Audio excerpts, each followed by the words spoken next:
Donald Trump, still not used to saying that. Last night, he flew 8,000 miles for his first state visit to India. Now, Trump's in India partly to negotiate a trade deal and partly to get his copy of the Kama Sutra signed. Yeah, Trump and Melania use that book all the time. Her favorite position is the one where she's on top and he's not in the room. Now, you might be wondering, how would a country full of brown people react to a visit from Donald Trump? Well, it turns out from the moment Trump arrived, it was love at first sight. President Trump just arrived this morning for a two-day visit. The president received what's being called a king's welcome, orchestrated by the Indian Prime Minister. The president headed a massive rally packed with more than 100,000 people. A Make America Great Again rally, India style. They even blasted Macho Man before the president took the stage. And when he did, a show of affection for India's Prime Minister.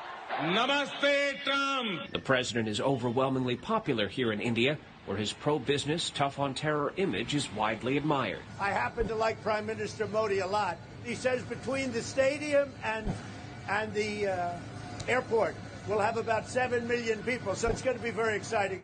7 million people came out to see Trump go from the airport to the stadium? That's impressive.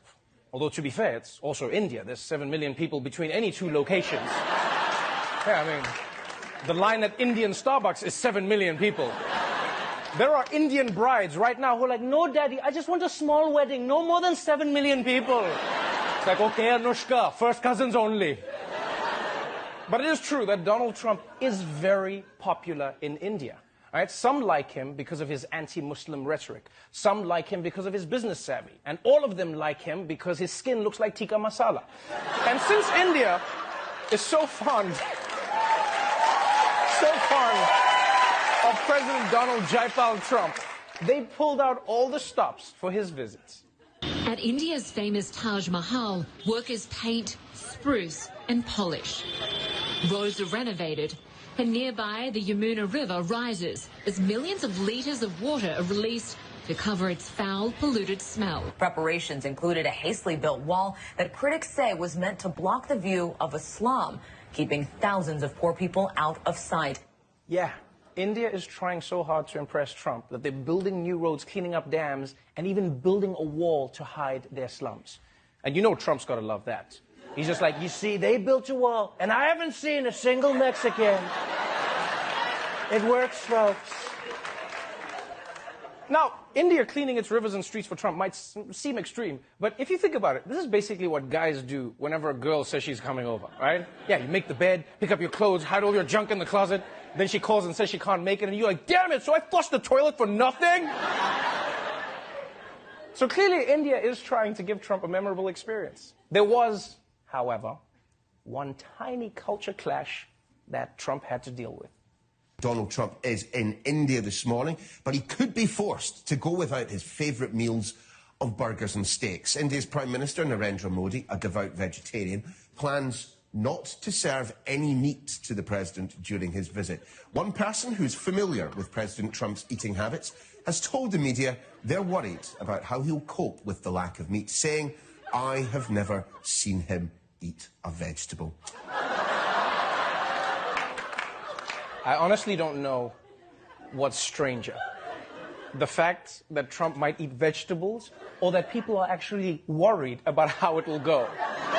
Because you realize the news wasn't even snarky about it. They weren't like, ha, the president has to eat vegetables. They were like, yo, if Donald Trump eats broccoli, he could die. So this is going to be hard on Trump. And you know what I was thinking is what's worse for him is that cows are so sacred in India that they're allowed to just wander around in the city. So can you imagine how hard that's going to be for him? He hasn't eaten beef for 2 days, and then he's just going to start seeing cows in the streets, and he's going to be like, oh my God, I'm hallucinating. All the cows I've eaten have come back to haunt me. I'm sorry, cows. I'm so sorry. So sorry. But I will say I'm impressed because despite the beef issue, Trump is making the best of his India trip. In fact, he even made an effort to show the Indian people how much he respects them by trying to speak their language. And it went about as well as you would think. India welcomes us at the world's largest cricket stadium right here in Ahmedabad. Namaste, Chiwala, Gujarat, Sardar Patel, Ashram, Sachin Tendulkar, Gujarat, Goa, Diwali. As the great religious teacher Swami Vivekanand once said.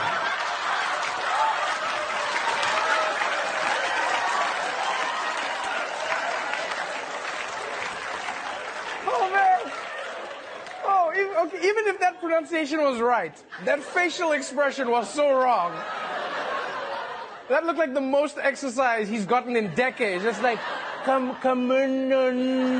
All right, that's my steps for the day. I'm done. Oh, man. Now, this was really interesting. After Trump butchered half the Hindi dictionary, Indian Twitter lost their minds, right? People were coming on like, dude, it's not namuste, it's namaste. Who messes up namaste? It says namuste. But to those Indians, I say, please, don't be mad, right? Trump may not be able to pronounce Hindi words, but he can't pronounce English words either, so he's an equal opportunity offender. And besides, think about it. It would have been way scarier if Trump had come out all fluent in Hindi. Can you imagine if he just came out and he's like, "Kaise tumhare dil, main tumse pyar, aapka baal bahut sundar hai, kuch hote aaye, bigly." It would have been weird. So, that was day one of President Trump's trip to India. And you know what? I'm proud of the president. I'm really proud of him for teaching us a valuable lesson. And that is no matter how old you are, you can still go to new places, make new friends, and have new mind-blowing experiences like eating a carrot for the first time. And to that I say, Namaste.